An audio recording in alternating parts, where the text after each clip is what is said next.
ma doonaysaa inaad ka faa'iidaysato mucjisada ay leedahay aroortii oo la jarmaado wakhti ma u laadahay inaad wax barato mase la dhibaatoonaysaa caajis iyo madax xanuun marka aad hurdada ka soo toosto haddii ay jawaabtaadu haa tahay waxaa laga maarmaan ah inaad nala dhegaysato qodobadan aan kaaga soo xulnay buuggan The Miracle Morning mucjisada subaxdii.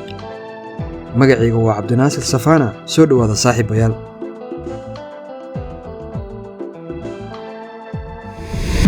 qodobka koowaad, wanaaji marka hore fikirka aad ku seexanayso. waxa aan ku fakarayno marka aan seexanayno waxay kaalin weyn ka qaataan sida aan dareemi lahayn marka aan soo kacayno. dhibaatada dadka badankood haysata ayaa ah marka ay seexanayaan inay ka fakaraan inta waqti ay haystaan iyo jawiga ay ku jiraan iyo wixii la mid ah. tusaale ahaan, haddii qofka waxoogaa dhafro marka uu sii seexanayo waxay u badan tahay inuu is yidhaahdo caawa hurdadii waad ka habsaantay, beri waxaad soo kacaysaa adigoo madaxa ku xanuunayo oo ma sii jiifi kartid, shaqo ayaad leedahay. fariintani maskaxda si toos ah ayay u qabsanaysaa, waxaana hubaal ah inaad soo kacayso adigoo caajis iyo madax xanuun la daaladhacaya. beddelkeed, haddii aadan ka fekerin wakhtiga kuu haray laakiin aad naftaada u sheegto inaad soo kacayso subaxdii adigoo fareesh ah oo firfircoon si kastoy saacadaha kugu filnayn, waxay u badan tahay inaad ku soo toosto jawi wanaagsan. intaas waxaa dheer inaad joogtayso akhrinta ducooyinka soo arooray xilliga la seexanayo, waayo in wax afkaaga ugu dambeeya ay noqdaan xilliga aad seexanayso xuska Ilaahay waa mid ku caawinaya if iyo aakhiro.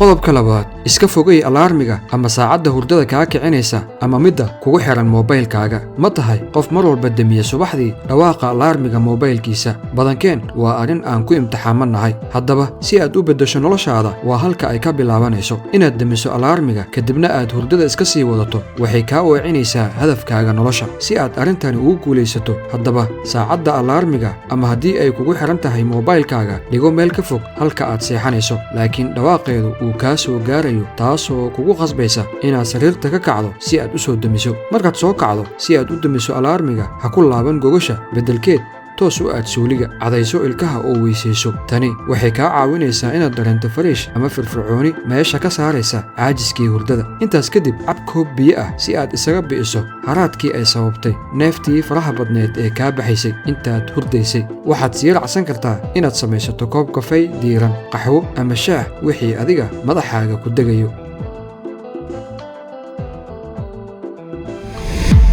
qodobka saddexaad, ku bilow subaxdaada dikriga Ilaahay. ma jiro camal ka fiican inaad subaxdaada ku bilowdo dikriga Ilaahay sida salaada fajarka, adkaarta subaxdii iyo jus qur'aana inaad akhrisato ama intaad awooddo. tani waxay ka dhigan tahay in nolol maalmeedkaaga aad ku bilowday wanaajinta xidhiidhka adiga iyo Ilaahay idinka dhexeeya. waxaana shaki ku jirin in maalintaada inteeda kale kuu wanaagsanaan doonto. nasiib darose dadka badankood waxay subaxdii ugu bilaabataa camal adduunyo. qodobka afaraad, samee jimicsi. dadka inta badan waa kuwa mashquul ah oo aan fursad u hayn jimicsiga. marka galabtii shaqada laga yimaadana waxay u muuqataa inuu qof walba daalan yahay isla markaana aanu lahayn amin iyo enerji uu ku sameeyo jimicsi. jimicsiga wuxuu lagama maarmaan u yahay caafimaadkeenna. haddaba waa muhiim inaad u samayso wakhti kooban si aad u jimicsato. kuma qasbinid inaad jiim aaddo ama aad dibadda ku soo oroddo. waxaa jira jimicsiyo fudud kuwaasoo aad gurigaaga ku dhex samayn karto sida bush upka. haddii aad awooddana waxaad guriga soo dhigan kartaa qalab kooban oo aad ku jimicsan karto. muhiimaddu waa inaadan jimicsi la'aan ahaanin.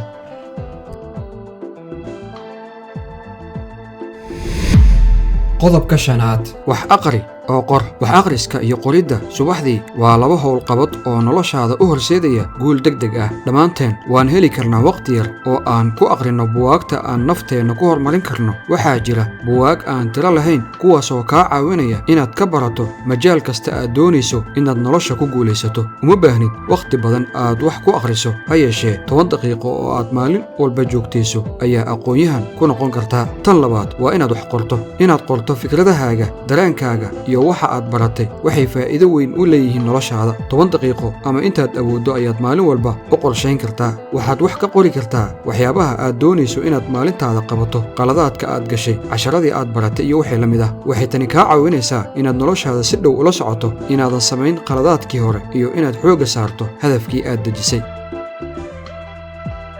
haddii aad ka heshay muuqaalkan la wadaag asxaabtaada. sidoo kale ha iloobin inaad nagu soo biirto si aad ula socoto buugga xiga. mahadsanid.